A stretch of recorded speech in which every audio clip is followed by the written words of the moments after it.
छवि निरखत है सजनी। रिंगन करत कान आंगन में कर लिए नवनीत। नंदन नंदन उठतन चितवत पर प्रेम मगन मन आई। कंचन धार साज गर करते भोग विध भोजन लाई। रिंगन करत कान आंगन में रिंगन करत कान आंगन में कर लिए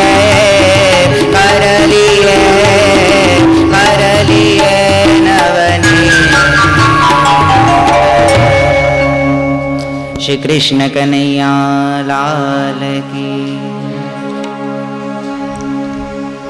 श्री नवनीत प्रिय लाल की जय। श्री बाल कृष्ण लाल की जय। प्रभु की मधुर मधुर लीलाएं जो बाल लीलाएं हैं वो क्रमशः हमारे मन को आकर्षित कर रही हैं। ब्रज गोपियों के मन को भी आकर्षित कर रही थी। उसमें हमको मन लगाना है, हमको ऐसा सोचना है कि हम ब्रज में हैं और प्रभु के इस अलौकिक लीला को हम देख रहे हैं। प्रभु नंदांगन में धीरे धीरे घुटने जैसे चलते वो चल रहे हैं। अपने अंदर गोपी भाव हमको लाने का प्रयास करना, तब उस लीला का भाव हमको समझ में आएगा। तो इस प्रकार मंद गति और ललित गति के साथ में चरणारविंद के नुपुर धुनि के साथ में प्रभु पधारते हैं।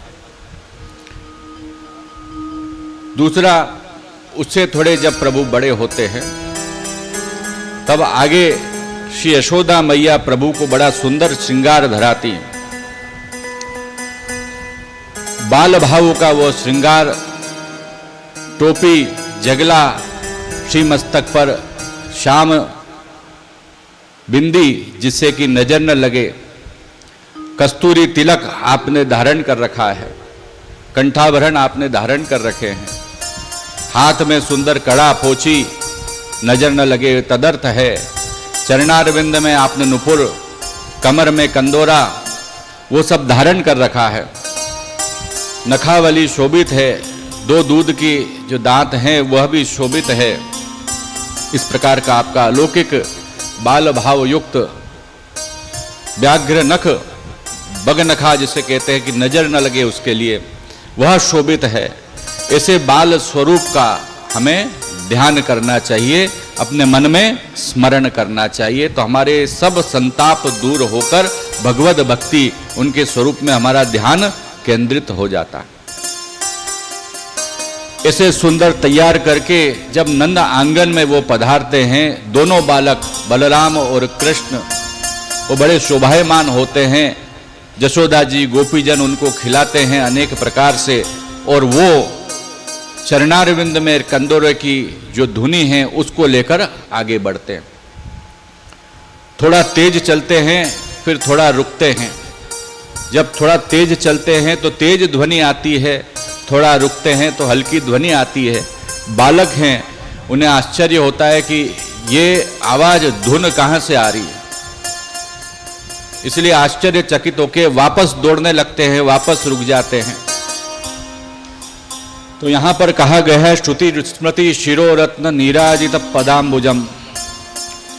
भगवान के चरणारविंद में जो नुपुर शोभित है वो श्रुति है और स्मृति है, वेद है, स्मृति है। और जब भगवान चलते हैं तो मानो ऐसा वातावरण हो जाता है कि वेदोच्चार, मंत्रोच्चार, मंगलोच्चार हो रहा है, वातावरण परम शुद्ध हो जाता है उस नुपुर की ध्वनि से। और भगवान घोष और प्रघोष इस प्रकार से वहां चलते हैं, कभी तेज चलते हैं, कभी धीरे चलते हैं। जब आपकी वय थोड़ी और बढ़ती है उस समय उस लीला को देखकर नंदरानी गोपीजन अत्यंत आनंदित हो जाती है। और यह वेदोच्चार श्रुति स्मृति जो आपके चरणारविंद में शोभित है, तो वास्तव में आपके गुणों का मान लो वो वर्णन कर रही हैं, इस प्रकार की शोभा वहां आती। तत्पश्चात हमारे नंद नंदन और बलराम वह अपनी माता जी की गोदी में पधारते हैं। गोदी में पधारने की लीला है। अभी आपका स्वरूप ऐसा है कि वह अपने चरणारविंद के ऊपर खड़ा नहीं हो रहा। अभी आपका स्वरूप छोटा है। तो जैसे ही वह चलते हुए पधारते हैं तो नंद रानी रोहिणी जी उन्हें गोदी में ले लेती। परंतु वो कैसे पधारते उसका वर्णन भी है कि बालक धीरे धीरे धीरे आपके पास पधारते हैं और धीरे धीरे डगमग करके अभी पांव थोड़े टिकने लगे हैं तो साड़ी पकड़कर खड़े होते हैं, वहां नृत्य करने लगते हैं। और कोई व्यक्ति यशोदा जी की गोदी में विराजमान है, कोई व्यक्ति नया आता है तो उस नए व्यक्ति को आके देखकर बड़े आश्चर्यचकित हो जाते हैं कि ये कौन है, और वापस उतर के और दौड़ के उसके पास में घुटनों चल के दौड़ के उसके पास में जाते हैं, उसके सामने देखते हैं, हंसते हैं, मुखारविंद से किलकारी करते हैं और वापस अपनी माता के पास में चले जाते हैं। यहां पर यह भाव बताया कि भगवान भक्त के उद्धार के लिए प्रकट हुए हैं। तो जसोदा जी की गोदी में आप पधारते हैं, वो माता स्वरूप है। और जो भक्त आपके दर्शन के लिए आते हैं, जो गोपीजन आते हैं, उनको भगवान कृपा करके दर्शन देने के लिए गोदी में से उतर के पधारते हैं। और दूसरा भाव जैसे मैंने आपको समझाया ही था कि जसोदा माता है, गुरु स्थानिक हैं, तो जैसे गुरु होते हैं उन्हें भगवान पहचानते हैं, और अन्य व्यक्ति आता है तो गुरु की कृपा से ही वह भगवान को प्राप्त कर सकता है। ऐसे जसोदा मैया के जो संबंधित हैं, जो भाव रखते हैं प्रभु में, उनमें उनको ही वह कृपा होती है कि उनकी गोदी में ही नंद नंदन जसोदा नंदन तब जाकर पधारते हैं। तो इस भाव को भी यहां पर द्योतित किया। भगवान यहां पर कीचड़ में सने हुए हैं। कीचड़ कौन सा है? यह ब्रजरज का कीचड़ है। तो आप जब चलते हैं तो ब्रजरज का जो कीचड़ है वह भी अलौकिक बन जाता है। धूल से दूषित आपका वपु, आपका संपूर्ण श्रीअंग हो जाता है। फिर भी वात्सल्य भाव जसोदा जी को है, इसलिए वो घबराती नहीं। हमारे पास में कोई धूल से भरा हुआ आ जाए तो क्या दूर हट दूर हट। परंतु माँ का भाव बड़ा उत्कट होता है, उच्च होता है, स्नेह प्रेम होता है। तो धूल से भरे होने के बावजूद भी उनको गोदी में हमारे माता जी अवश्य उठा लेते हैं। इस प्रकार घोष प्रघोष ध्वनि और उसके साथ में प्रभु के अपने भक्तों को दर्शन देने की लीला, ये बाल लीला के अंतर्गत होती। आगे रिंगण लीला के अंतर्गत ही प्रभु की ब्रज आंगन से बाहर जाकर लीला होती। ब्रजांगन की धूल जो है वो लग गई। अब ब्रज आंगन से बाहर प्रभु पधारने, डेली उलांकर पधारने लगे, तो वहां जो ब्रजरज है वह ब्रजरज भी आपको श्रीअंग पर लगती। तो वहां पर हमारी भाषा में जो कीचड़ और वो जो ब्रजरज,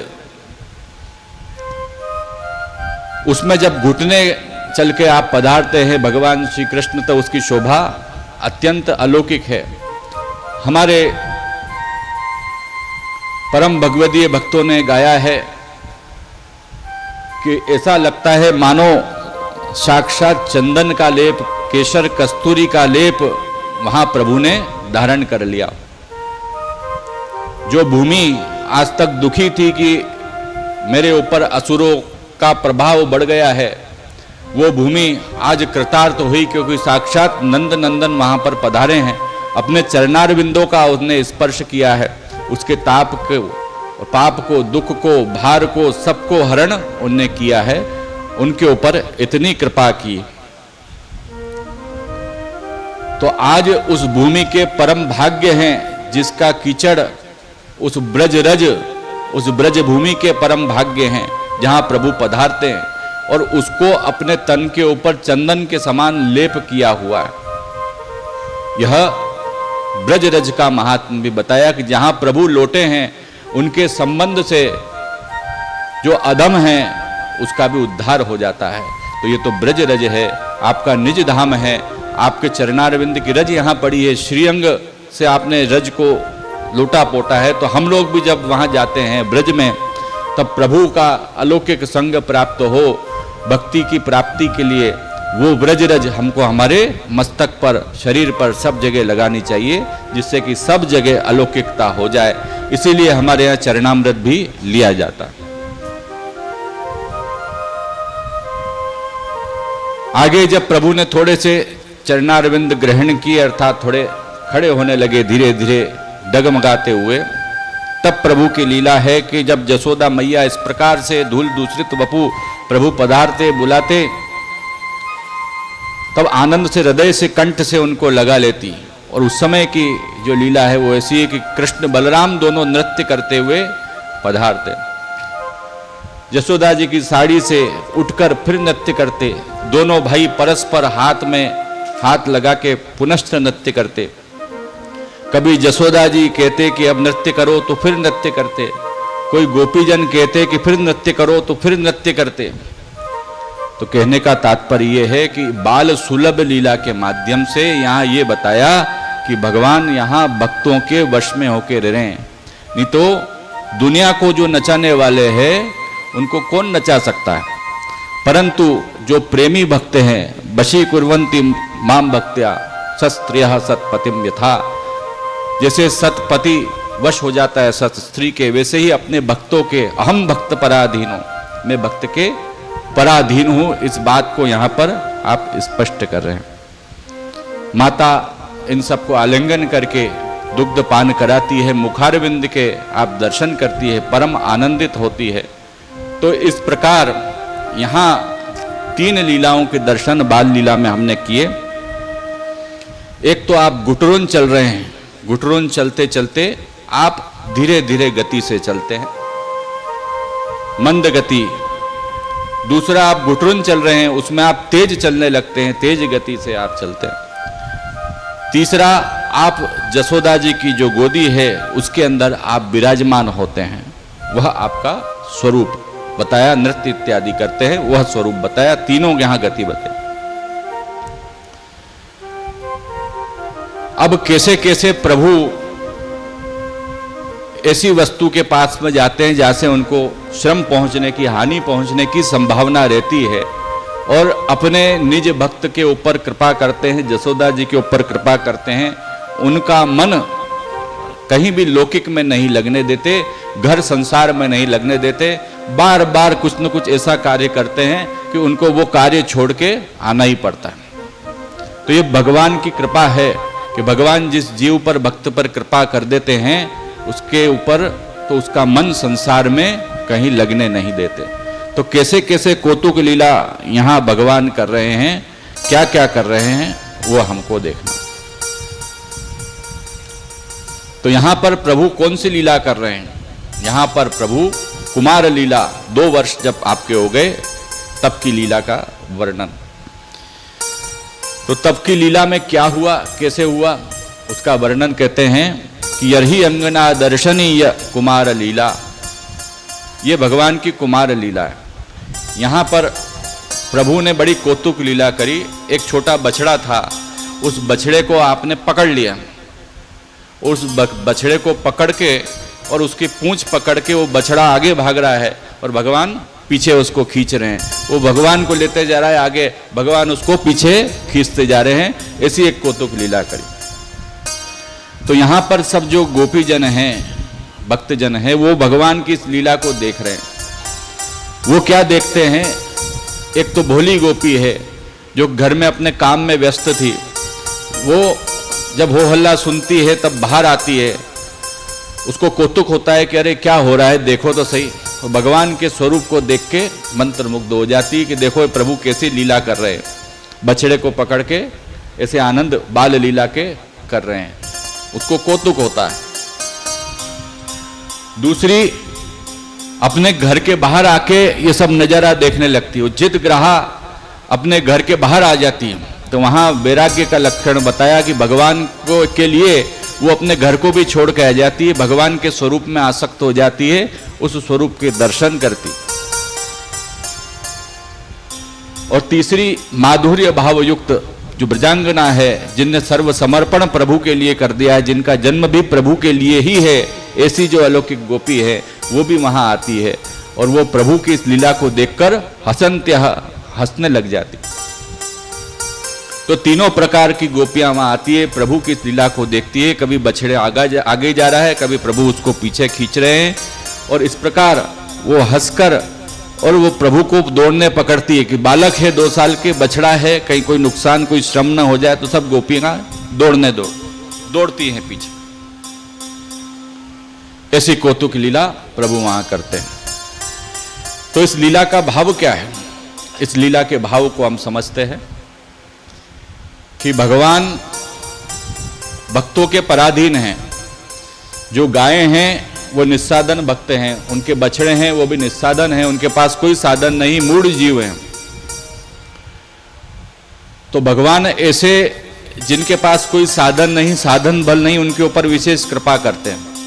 इसीलिए कृपा करके भगवान उन बछड़ों को अपनी तरफ खींच रहे हैं, उन भक्तों को अपनी तरफ खींच रहे हैं जिनके पास कोई साधन नहीं, जो मूढ़ हैं। ये एक भाव है। दूसरा भाव है गाय उपनिषद रूप है, गोपी जन भी उपनिषद रूप है। तो यहाँ गोपी जन विचार कर रहे हैं कि इन गायों को अपनी तरफ खींचने में, संसार से दूर ले जाने में भगवान को कितना कष्ट हो रहा है, इनको स्वीकार करने में भगवान कितना श्रम ले रहे हैं। तो हमारा जो स्वीकार करेंगे तो प्रभु इतना श्रम न हो, ऐसा उनके मन में भाव चल रहा है। तीसरा भाव इसके अंदर यह है कि ये जीव है। कौन? बछड़ा।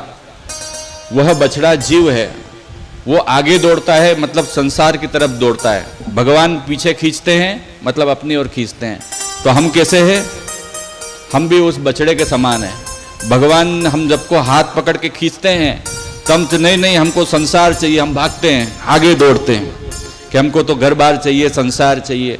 भगवान कृपा करते हैं तो भी उसको हम समझ नहीं पाते। फिर भगवान देखते हैं तो मेरा भक्त है, तो उसका मन लगने नहीं देना इधर उधर, फिर वो खींचते हैं, आजा मेरी तरफ। फिर वो जीव भागता है संसार की तरफ। ऐसे वे खींचम तान जो चलती है, तो ऐसे भक्तों पर भगवान कृपा करते हैं।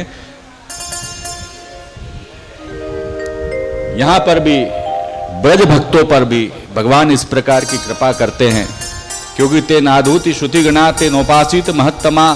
श्रुतियों का आश्रय उन्होंने लिया नहीं, कोई बड़े महापुरुष का आश्रय उन्होंने लिया नहीं, खाते पीते सो जाते ऐसे थे।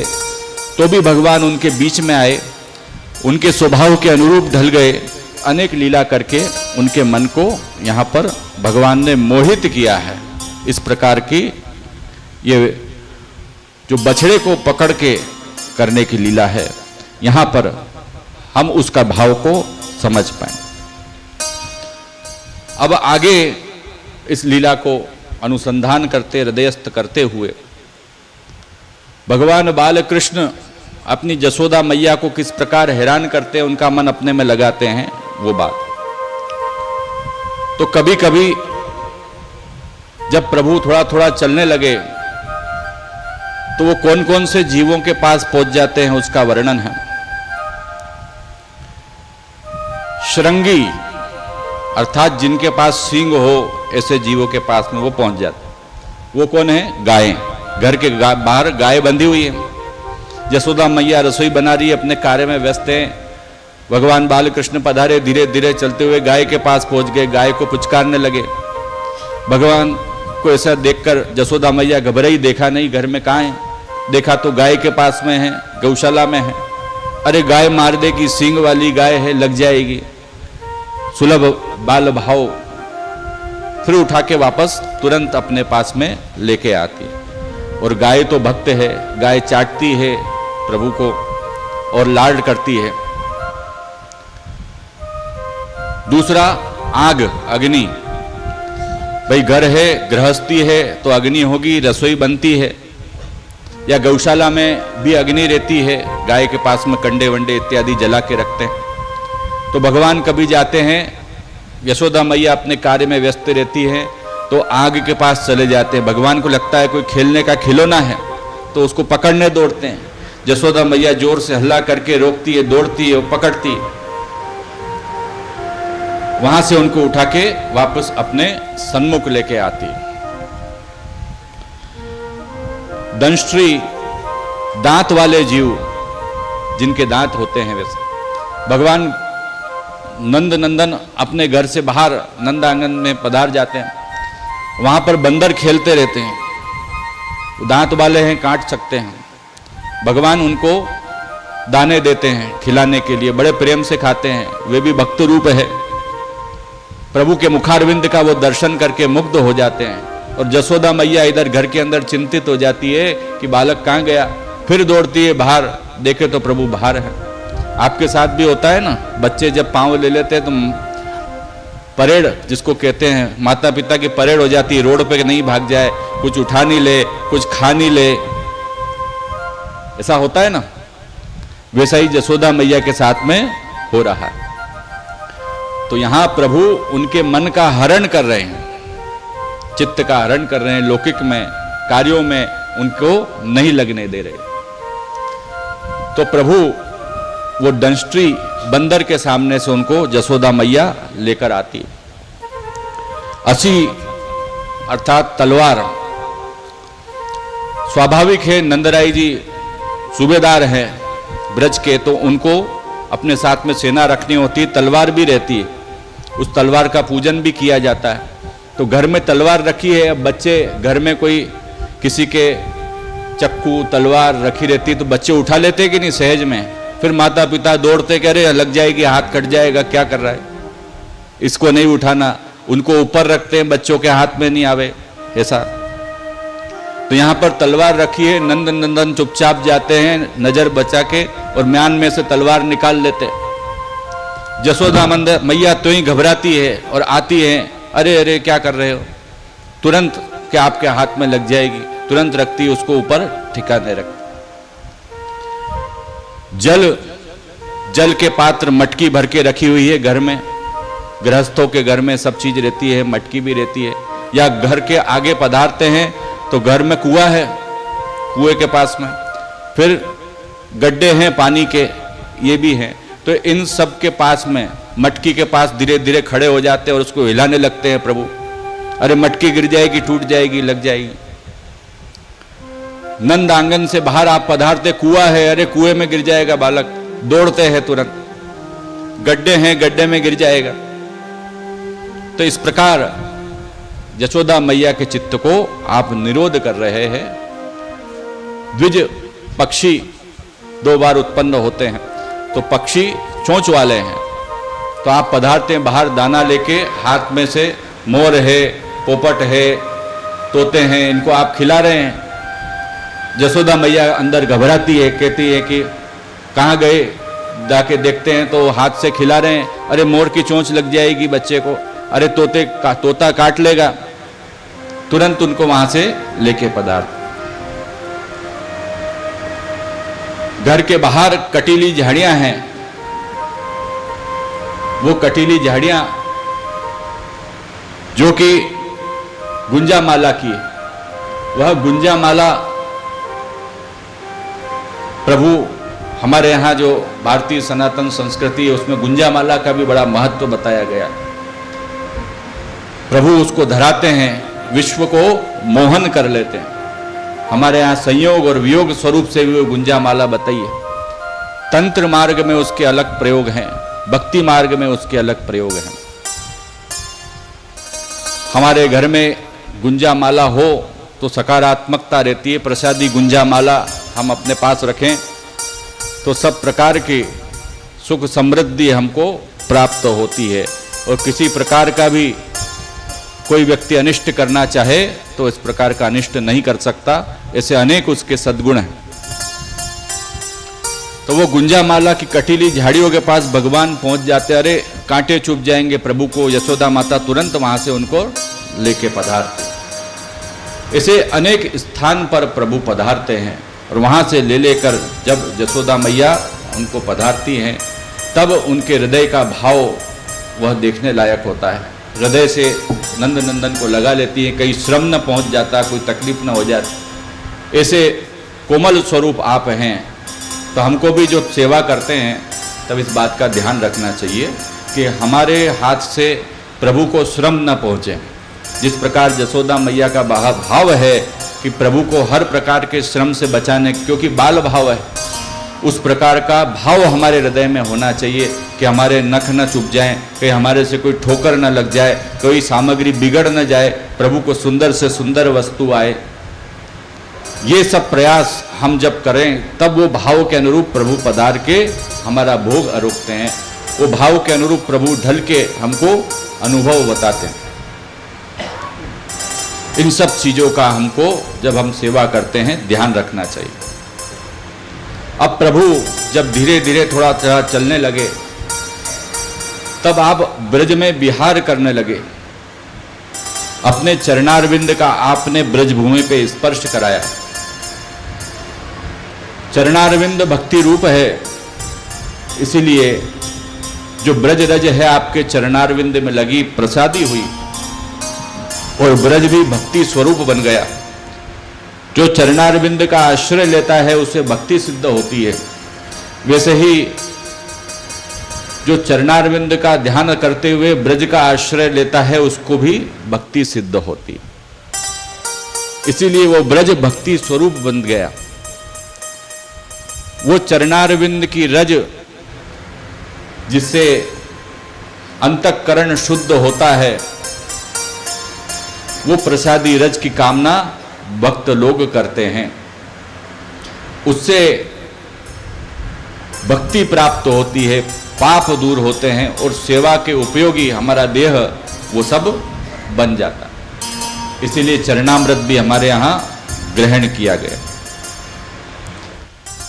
तो ऐसे ये ब्रज विहार की लीला भी यहाँ पर हमको देखने को मिली। तो यहाँ कौन कौन सी 3 लीलाओं को हमने देखा है उसको हम समझते हैं कि एक तो बछड़े की पूंछ पकड़कर प्रभु आगे पीछे कर रहे हैं, वो लीला है।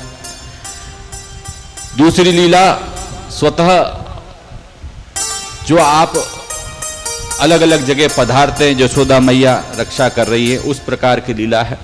और तीसरी लीला आप खुद चरणारविंद से अपने घर से बाहर पधारते हैं, नंदांगन से बाहर, नंदालय से बाहर पधारते हैं, उस प्रकार की लीला। इन सब लीलाओं को बाल लीला के अंतर्गत समावेश किया गया। इन सब लीलाओं को अवगाहन करते नंद नंदन को, बाल स्वरूप कृष्ण को नमन करते हुए हम आगे और बाल लीला में प्रवेश करते हैं। तो श्री कृष्ण की अब चरणारविंद धरने लगे, व्रज में विहार करने लगे, तो अब अपने सखाओं के साथ में बैठकर आपस में अनेक खेल खेलने लगे। जैसे कि होता है बच्चे जब घर से बाहर निकलते हैं तो उनके दोस्त बन जाते हैं, दोस्त बन जाते तो आपस में बैठकर वो खेलने लगते हैं। तो ये प्रभु की अलौकिक लीला है, मनुष्य के समान लीला है, परंतु फिर भी इनका चिंतन करने से हमारा चित्त का निरोध होता है।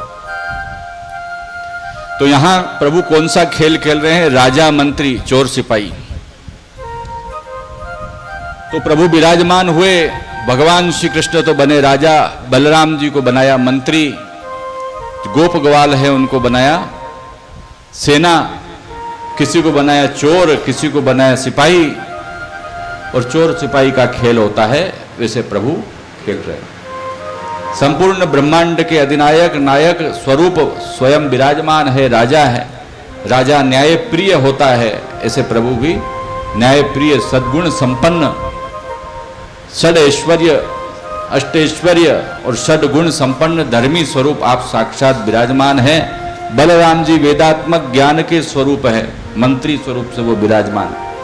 गोप ग्वाल जो यहाँ पर हैं वे सभी क्रीड़ारत हैं, वो या तो देव स्वरूप हैं या वेद की ऋचा के अभिमानी देवता स्वरूप वहां पर विराजमान। तो इस प्रकार इन लीलाओं को देखकर नंद रानी, जसोदा मैया और गोपीजन, क्योंकि प्रभु अब घर के बाहर पधारने लगे तो गोपीजनों पर भी कृपा होने लगी और गोप बालकों के ऊपर भी कृपा होने लगी। अभी नंद आंगन में, नंद आलय में विराजते थे तो आगे चलकर गोपियों को पलना झुलाने आना पड़ता था, उसके माध्यम से दर्शन कर रहे हैं। कोई गोपी जो है दूध दही बेचने जाती तो दर्शन करते हुए जाती। इस प्रकार से छिप छिप के या प्रत्यक्ष रूप में जैसे भी अलग से प्रभु के दर्शन नंदालय में करने आना पड़ता था, पर अब तो प्रभु स्वयं उनके यहाँ पधार रहे हैं और स्वयं उनके ऊपर कृपा कर रहे हैं। अब यहाँ आगे राजा मंत्री चोर सिपाही का खेल प्रभु खेलते हैं। उसके बाद में गोपिकाएं नंद रानी के पास में आती, जसोदा मैया के पास में आती, उलाहना देती है। क्या उलाहना देती है कि आपके जो बालक हैं बड़े ही नटखट हैं और बड़े चोर हैं, वो ऐसे ऐसे कार्य करते हैं जिससे कि हमारा नुकसान हो जाता है। तो जसोदा मैया भी सुनती है क्या है। तो यहां शिकायत करने जो गोपियां जसोदा मैया के पास में आती है तो उसका भाव क्या है। शिकायत करने जो जसोदा मैया के पास में गोपीजन आते हैं उसका भाव ये है कि गोपीजन जो है उनको प्रभु के दर्शन की आरती है, मन में ताप क्लेश है उनको कि कब प्रभु के दर्शन होंगे, प्रभु घर में विराजमान है, उनसे रहा नहीं जा रहा, इसलिए शिकायत करने के बहाने भगवान के दर्शन करने वो पधार रही है। दूसरा, जसोदा मैया और गोपीजन ये शिकायत के माध्यम से, शिकायत कोई उद्देश्य नहीं है, उद्देश्य यह है भगवान के गुणों का गान करना, क्योंकि वास्तव में गोपीजनों को शिकायत है नहीं, वो अंदर से बड़ी खुश हैं, प्रसन्न हैं, आनंदित हैं कि प्रभु हमारे साथ में इस प्रकार की क्रीड़ा लीला कर रहे हैं, हमको हमारे मनोरथ को पूर्ण कर रहे हैं। इसीलिए यहाँ जसोदा मैया के साथ में वास्तव में ये गोपीजन गुणगान करने आए हैं, ये उनकी शिकायत करने नहीं आए। तो क्या बोलती हैं गोपियां? वत्सान मुंचयन क्वचिद रसमय क्रोश संजातः सह स्तेयं स्वादवत्यथ ददीपयः कल्पितैः स्तेययोगैः मरकान् भोक्षयन् विभजति सचेन्नाति भाण्डं भिनत्ति द्रव्यालाभे सग्रह उपितो यात्युपकोशश्च तोकान्। अब ये गोपियां शिकायत कर रही हैं, हम उस भाषा को समझे, उस रूप में भी यदि देखें तो भगवान की लीला का वर्णन कर रहे हैं कि भगवान हमारे साथ क्या क्या कर रहे हैं। तो कहते हैं कि वत्सान मुंचयन क्वचिद असमये क्रोश संजात हासः, कि आपके बालक बड़े नटखट हो गए हैं और बड़ी क्रीड़ाएं करते हैं, अपने गोप बालकों के साथ में, टोली के साथ में आते हैं, और हमारे जो बछड़े हैं गायों के, उन बछड़ों को वो बिना समय असमय छोड़ देते हैं और उसके बाद में हंसी ठिठोली करके हंसने लग जाते हैं। तो हमारी गायें जो बाहर से आती है, गौशाला में बंधी रहती है, उनका दूध तो हमने अभी निकाला ही नहीं है। उनका दूध हम निकालें, उसके बाद में फिर उनको छोड़े बछड़ों को तो ठीक है, उनको भी हमारे नंद नंदन छोड़ देते हैं कि बछड़ो जाओ खूब आनंद से दूध पियो। तो ये कैसे है, हमारा गुजारा कैसे होगा, क्या होगा? ऐसा नहीं करना चाहिए आपके बालक को। ऐसा यशोदा जी के आगे शिकायत करती। और हमारे नंद नंदन तो बड़े कारुणिक हैं, अरे बछड़े दिन भर के भूखे हैं, गाय वन में से आई है, तो बेचारे इतने भूखे हैं, माँ की याद कर रहे हैं, माँ को उनकी याद आ रही, तो पीने दो जी भर के आनंद से, क्या तुमको दिक्कत है, क्या आपत्ति है? और उसके बाद में अपने बछड़ों पर, भक्तों पर भगवान इस प्रकार की कृपा करते हैं। तो यहां गोपीजन वास्तव में एक गुणगान कर रही हैं, भगवान उन बछड़ों पर कृपा करते हैं, गायों पर कृपा करते हैं, माता और उनके पुत्रों को मिला देते हैं। दूध का तो कोई उद्देश्य नहीं है, दूध दान अनेक वस्तु प्रभु कृपा से तुरंत प्राप्त हो जाएगी। परंतु बछड़ों के दुख का निवारण जरूरी है।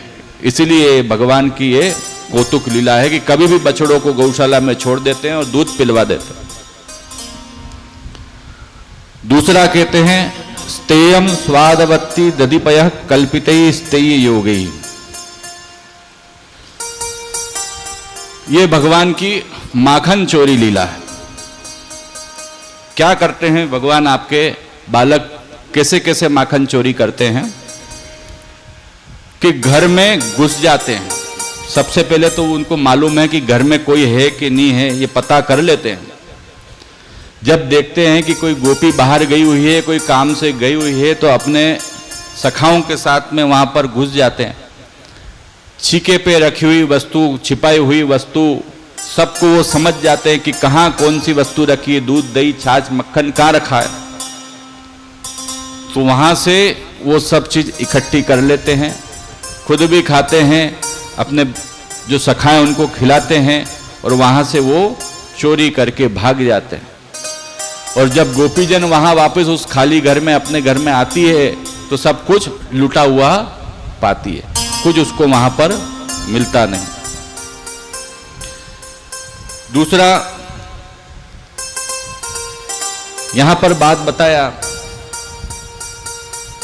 कि माखन चोरी लीला ये क्या है, कैसे है, क्यों भगवान माखन चोरी करते हैं। तो कहते हैं कि माखन चोरी, भगवान तो कोई चोर नहीं, भगवान सबको देने वाले हैं, परंतु फिर भी चोरी क्यों करना। तो सबसे बड़ा कारण तो यह है कि भगवान के हृदय में जो 16,000 बालक जो पूतना खा गई थी, उनके प्राण विराजमान है, वो भगवान के सखा रूप है, भक्त रूप हैं, तो उनका पोषण भगवान को करना है। तो इसलिए बार बार आगे भी कभी मिट्टी खाते हैं भगवान, कभी जो है कुछ प्रसाद खाते हैं, कभी यहाँ पर माखन चोरी करके खाते हैं। तो इसलिए उनका पोषण ये भगवान कर रहे हैं। दूसरा, ये माखन जो है ये भक्तों का भाव है। उन भक्तों का भाव, प्रेम, स्नेह जो उज्जवल है माखन के समान, उसकी चोरी, उनके मन का हरण, उनके भावों का हरण ये भगवान कर रहे। दूसरा, भगवान ने भागवत जी में बताया है कि मेरे भक्त की जो प्रिय वस्तु है उसका मैं हरण कर लेता हूं ताकि उसका मन संसार में नहीं लगे। तो यहाँ गोपीजन हैं, वो तो दूध दही छाछ मक्खन ये सब बेचती हैं, उनका तो साधन यही है कमाई का। तो इसलिए भगवान उनका जो प्रिय वस्तु जिससे उनकी कमाई हो रही है उसका ही हरण कर लेते हैं कि मेरे में मन लगाओ, ये विरावत्ती में मन मत लगाओ, प्रभु कृपा से सब तुमको प्राप्त हो जाएगा। इसीलिए वास्तव में ये भगवान माखन चोरी लीलाएं करते हैं। अब माखन चोरी लीला के अनेक प्रसंग पुराणांतर में, पुराणों में हैं, उसका भी हम आस्वादन करते हैं। एक गोपी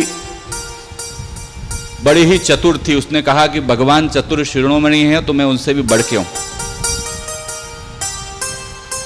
उसने क्या कहा, चीके में माखन रखा, ऊपर थाली रखी कि भगवान पधारेंगे और जिसे थाली डगमग करेगी उसका जल गिरेगा, मुझे मालूम पड़ जाएगा। प्रभु पधारते हैं, रसिक शिरोमणि, सबके श्रेष्ठ चतुर शिरोमणि आप स्वयं हैं। आप कमल नाल लेके पधारते हैं, कमल की जो नाल होती है उसके अंदर छेद रहते हैं, उससे सब जल गोप सखा के ऊपर चढ़कर निकाल के फेंक देते हैं। धीरे से थाली निकालते हैं, सखा को देते हैं, और मटकी में से सब दही दूध माखन जो था वो निकाल कर सखाओं को खिला देते हैं। वो गोपी नीचे सोती ही रह जाती है और प्रभु वहां से चोरी करके भागे जाते हैं। जब गोपी उठ के देखती है तो वहां कुछ नहीं। एक गोपी बड़ी होशियार थी, उसने कहा कि आज तो हाथों हाथ में नंद नंदन को चोरी करते हुए पकड़ूंगी। तब उसने क्या किया कि मटकी जो है वो हाथ में लेके बैठी कि आने दो, आज तो मैं रंगे हाथ में पकड़ूंगी। भगवान पधारते हैं, और जैसे ही मटकी में हाथ वो डालते हैं वैसे ही गोपी उनका हाथ पकड़ लेती है कि आज तो तेरे को पकड़ लिया, आज तो तू बचेगा नहीं मेरे से। भगवान बड़ी कौतुक लीला करते हैं, मुंह में दूध लेते हैं और मुंह में दूध लेके जोर से फूंक करके उसके ऊपर मुखारविंद पे उसके डालते हैं, और जैसे ही वो मुंह पोंछने लगती है वैसे ही वहां से तुरंत आप भाग जाते हैं। इसे आप रसिक शिरोमणि। एक बार स्वयं के घर में जसोदा जी के यहाँ जब प्रभु को भूख लगती है तब प्रभु पधारते हैं, धीरे धीरे धीरे करके जहां पर मक्खन रखा वहां पहुंच जाते हैं। वहां पहुंचकर आप जैसे ही अंदर हाथ डालते हैं और आपके कड़े की आवाज से आंगन गुंजायमान होता है। जसोदा मैया उठती, भाई काय की आवाज आ रही, बिल्ली बिल्ली तो नहीं आ गई, देखो जाकर। फिर वहां देखते हैं तो हमारे नंद नंदन वहां चुपचाप से माखन खा रहे। तो जसोदा जी बोलते, भाई क्या कैसे आया भाई तू यहाँ पर अभी रात को? तो कहे कि ये मेरे जो कंगन हैं, ये कंगन जो है मुझे बहुत गर्म लग रहे थे, इसलिए इनको ठंडा करने में माखन में आया। जसोदा मैया बहुत हंसी कि सोने के कंगन है, सोना बड़ा गर्म लगता है। परंतु ये बाल भाव प्रभु का खूब आनंद हुआ कि तुझे जो लेना हो वो आनंद से ले, ये लीला यहां क्यों कर रहा है? इस प्रकार रसात्पद लीला है। एक गोपी के यहां प्रभु पधारते हैं। वो गोपी अपने घर के बाहर जल भरने गई थी। नंद नंदन अपने सखाओं के साथ में पधारते हैं। बड़ी धूप का समय था, तब आप पधारते हैं, जल्दी जल्दी करते हैं और वहां से आप सब कुछ लेकर सखाओं के साथ में वो गोपी सामने दिख जाती है। वो गोपी आवाज लगाती है, भगवान को लगता है कि ये मेरे को पकड़ लेगी, तो तुरंत वहां से जोर से भागते हैं। परंतु वो गोपी तो मन में सोच रही थी कि इतनी भयंकर धूप में प्रभु चरणारविंद में कुछ धराया नहीं है और आप पधार रहे हैं, इसलिए वो माधव माधव माधव इस प्रकार से, अर्थात आप दौड़ो मत दौड़ो मत दौड़ो मत, इस भाव से वहां पर पुकार रही थी। एक गोपिका के आप पधारते हैं रात्रि के समय। वो गोपिका पूछती है कि भाई रात के समय आप कैसे पधारे? तो आप कहते हैं कि मैं तो रास्ता भटक गया इसलिए तुम्हारे यहाँ आ गया। फिर वो पूछती है रास्ता भटक गए तो मेरी मटकी में आपने हाथ क्यों डाल रखे? तो भगवान कहते हैं कि तेरी मटकी में मुझको ऐसा लगा कि थोड़ी जो है चींटी है, रात के समय चींटी दिख रही। तो गोपी कहती है कि तुम रास्ता भटक गए अंधेरे के कारण और तुमको चींटी दिख गई इतनी अंधेरे में, ये कैसे हुआ? तो चतुर शिरोमणि कहते हैं कि मैंने जो है रत्न जड़ित कंगन पहने हुए है, इसलिए उसके प्रभाव, उसके प्रकाश से मुझे ये सब दिख रहा है। तब गोपी कहती है कि भैया तुमने हमारे बालक को क्यों जगाया, क्यों रुला दिया? तो वो तो गाय रंभा रही थी, उसके कारण वो जग गया, मैंने थोड़ी उसे जगाया। ऐसे रसात्मक लीला वहां पर प्रभु करते। एक बार एक चतुर गोपी अपने घर में चीके के ऊपर सब चूज रखती है। यहां नंद नंदन पधारते हैं अपने सखाओं के साथ में। जब चीके के ऊपर चढ़ते हैं लेने के लिए, तब ये गोपी छिपी हुई रहती है, छिपी होती है और तुरंत नंद नंदन को पकड़ लेती है कि आज तो पकड़ लिया आपको। फिर सब वहां से उनके जो गोप बालक है वो भाग जाते हैं, नंद नंदन अकेले वहां रह जाते हैं। उनका हाथ पकड़ के नंदांगन में वो लेके आती है कि चलो आज तो तुमको पकड़ लिया, आज तो यशोदा जी के आगे बताऊंगी, देखो ये तुम्हारे लाला ने क्या किया, हमारे यहाँ माखन चोरी कर रहे, ऐसे आते हैं, बहुत हैरान करते हैं। तब यशोदा माता के आगे वो पहुंचती है। यशोदा माता के आगे कहती है कि देखो आज आपके बालक को मैंने पकड़ लिया रंगे हाथों, मेरे यहाँ चोरी करते हुए पकड़े गए, और अब आप उनको सिखाओ कैसे चोरी नहीं करना। यशोदा मैया कहती है कि मेरा लाला कहाँ है? कह रहे ये लेके तो आई हूं साथ में। तो यशोदा मैया कहती है कि भाई तू देख तो सही, तू किसको लेके आई है? तो पीछे मुड़ के देखे हाथ में तो उनका खुद का बच्चा है। अरे तू कैसे आ गया? मैं तो नंद नंदन लाला को लेके आई थी। बड़ी झेपती है, फिर वहां से वापस जाती है। तब प्रभु वापस उसके बालक से अपने स्वरूप में आ जाते हैं और कहते हैं कि अभी तो मैंने तेरे बालक का रूप धरा है और कल से तेरे पति का रूप भी धर लूंगा, ध्यान रखना।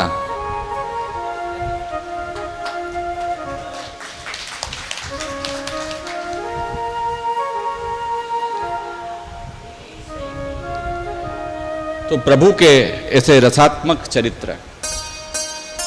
एक जगह आप माखन चोरी करने पधारते हैं तो माखन चोरी में हमेशा भगवान की जीत होती है, ऐसा भी नहीं है। एक गोपी प्रभु को रंगे हाथों पकड़ लेती है, तब वहां प्रभु अनुनय विनय करते हैं, वो लीला भी प्रकट करते हैं, क्योंकि भक्त के पराधीन है। वहां माफी भी मांगते हैं कि मेरे से गलती हो गई, ऐसा नहीं करूंगा अगली बार। और तब वह गोपी प्रेमवश होकर, भाववश होकर उनको जाने देती है। ऐसा भी प्रसंग। परम भक्त कुंभन दास जी हुए। आप लोग अधिकांश वैष्णव हैं, कुंभन दास जी की वार्ता पढ़ी होगी। कुंभन दास जी के ऊपर प्रभु विशेष कृपा करते, सख्य भाव उनके साथ में रखते। और कुंभन दास जी की उम्र बहुत बड़ी थी, परंतु सखा भाव उनके अंदर था। एक बार प्रभु उनको बुलाते हैं कि कुंभना, चल आज तुझे कुछ एक नई चीज दिखाते हैं, कुछ नई चीज सिखाते हैं। कुंभन दास जी कहते हैं कि चलिए, क्या आप बताएंगे? जो आज्ञा आपकी वैसा मैं पालन करूंगा। कि आज तेरे को चोरी करना सिखाते हैं। कि जो आज्ञा कृपानाथ, आपकी जैसी आज्ञा वैसे। तो सब सखाओं के साथ में ब्रजवासी के यहां आप चोरी करने पधारते हैं। अब ब्रजवासी तो वो सादा दृष्टि के थे, तो प्रभु नंद नंदन वहां पधारते हैं और गोप ग्वाल रहते हैं, वो सब छीके में से लेते हैं, थोड़ा खिलाते हैं। उनको तो प्रभु के दर्शन नहीं होते, जैसे ही वो आते हैं ब्रजवासी, प्रभु और सखा सब भाग जाते हैं। वहां एक कौतुक लीला होती है कि जैसे ही प्रभु छीके पे चढ़ते हैं, उनका उपरना गिर जाता है, पीतांबर गिर जाता है। तो वहां अपने 4 भुजा प्रभु प्रकट करते, 2 भुजा से अपना उपरना पकड़ कुंभन दास जी को चतुर्भुज स्वरूप से वहां दर्शन कराते, अपने भक्त को इस प्रकार से अलौकिक दर्शन देते। जब सब भाग जाते हैं ब्रजवासी के आने के बाद में, क्योंकि दिखा तो कुछ नहीं, अब कुंभन दास जी तो उनको दिख जाते हैं कि देखो ये कुंभन दास। उसको पकड़ के ले जाते हैं अच्छी तरह, उसका भंडारा कुंभन दास जी को मारते हैं अच्छी तरह।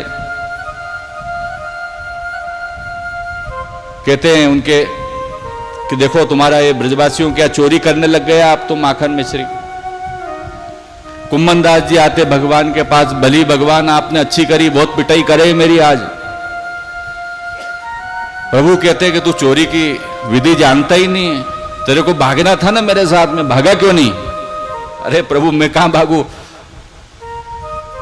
बोले अब धीरे धीरे सीखेगा तू। तो ऐसे अपने भक्तों पर आप विशेष कृपा करते। तो माखन चोरी के प्रभु के अनेक विध प्रसंग है। उन प्रसंगों में से कुछ प्रसंग हमने अनुसंधान किए। आगे भी बाल लीला में जाने के पूर्व हम सब गुणगान श्रवण करें, तत्पश्चात आगे बढ़ते।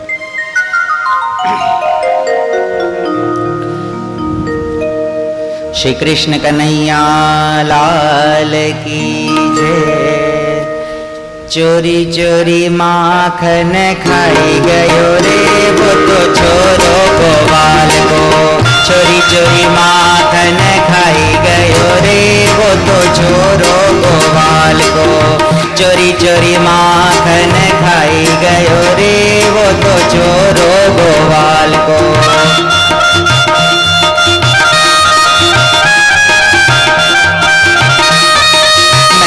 उसे पूछा कि नाम तेरा क्या है। मैंने उसे पूछा कि नाम तेरा क्या है। कृष्ण कृष्ण कन्हैया बताई गयो रे वो तो छोरो गोवाल को, चोरी चोरी माखन खाई गयो रे वो तो छोरो गोवाल को। सब लोग ताली के साथ कृष्ण जन्म किए।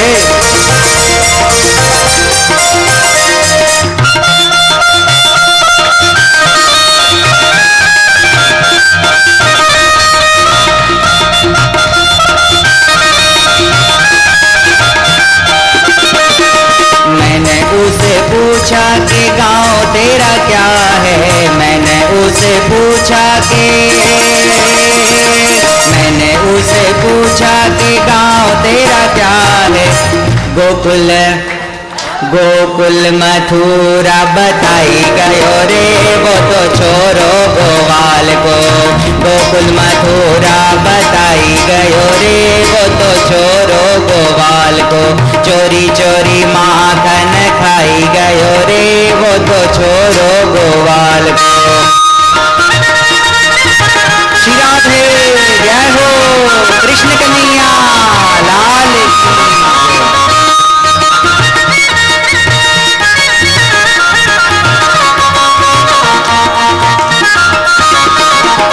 मैंने उसे पूछा माँ बाप तेरा कौन है, मैंने उसे पूछा माँ बाप तेरा कौन है। नंद यशोदा बताई गयो रे वो तो छोरो गोवाल को, नंद यशोदा बताई गयो रे वो तो छोरो गोवाल को, चोरी चोरी माखन खाई गयो रे वो तो छोरो गोवाल को, चोरी चोरी माखन खाई गयो रे वो तो छोरो गोवाल को।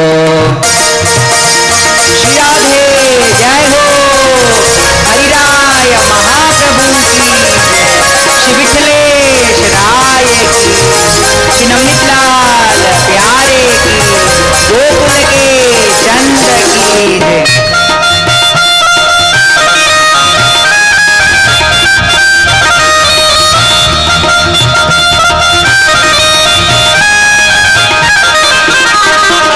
मैंने उसे पूछा कि खाना तेरा क्या है, मैंने उसे पूछा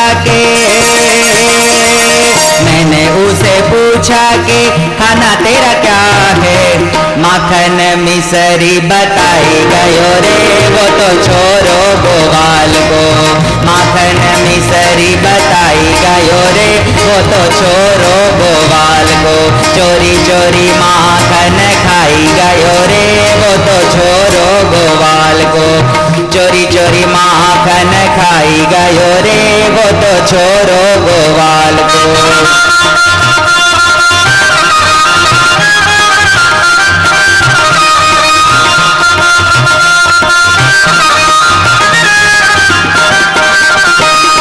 मैंने उसे पूछा श्रृंगार तेरा क्या है, मैंने उसे पूछा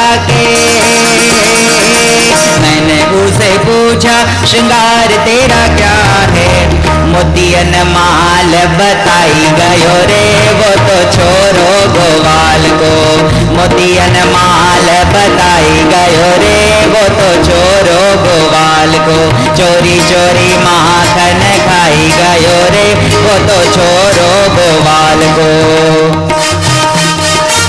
श्री राधे जय हो।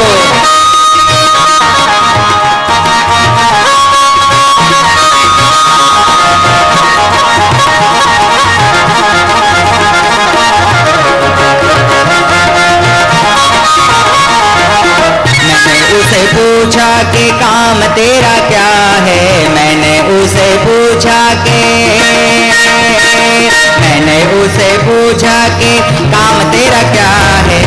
गैया चराना बताई गयो रे वो तो छोरो गोवाल को, गैया चराना बताई गयो रे वो तो छोरो गोवाल को, चोरी चोरी माखन खाई गयो रे वो तो छोरो गोवाल को, चोरी चोरी माखन खाई गयो रे वो तो छोरो गोवाल को।